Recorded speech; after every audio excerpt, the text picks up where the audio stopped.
எல்லாருக்கும் வணக்கங்க. என்னென்னு தெரியுதுங்களா உங்களுக்கு? நீங்கள் பார்க்குறது பனங்கிழங்குங்க.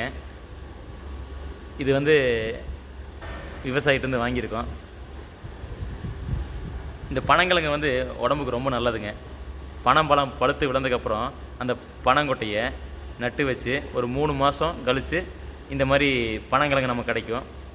இந்த பனங்கிழங்கு வந்து ரொம்ப ஆரோக்கியமானது. இதில் வந்து நல்ல ஃபைபர் கண்டென்ட் இருக்குங்க, ரொம்ப நல்லது. இது வந்து என்னென்னா, அந்த காலத்து ஆளுங்க சாப்பிடுவாங்க, ஆனால் இந்த காலத்து குழந்தைகளை வந்து சாப்பிட வைக்க முடியாது. ஏன்னா நாராக இருக்கும், நல்லா வேக வச்சு நாராக இருக்கும். அதனால் இந்த கிழங்கை வந்து எப்படி கொண்டு போய் சேர்த்துன்னு சொல்லிட்டு இப்போ இந்த கிழங்கு ஒரு சாம்பிளுக்காக வாங்கியிருக்குங்க.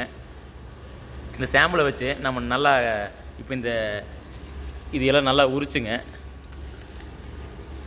இந்த மாதிரி உரித்து இங்கே இருக்கிறத கட் பண்ணிவிட்டு நல்லா பொடி பொடியாக நறுக்கி ட்ரையரில் போட்டு ட்ரை பண்ணிவிட்டு இதை வந்து நல்லா பவுடரை அரைச்சி இதுக்கப்புறம் ஹெல்த் மிக்ஸில் வந்து நம்ம மிக்ஸ் பண்ணிக்கலாம். இல்லை குழந்தைகளுக்கு வந்து நம்ம ஈஸியாக வந்து பார்த்திங்கன்னா ஒரு நாட்டு சர்க்கரையோ இல்லை பனை வெல்லமோ போட்டு கொடுத்தோம்னா நல்லா சத்தான ஒரு உணவாக இருக்குங்க.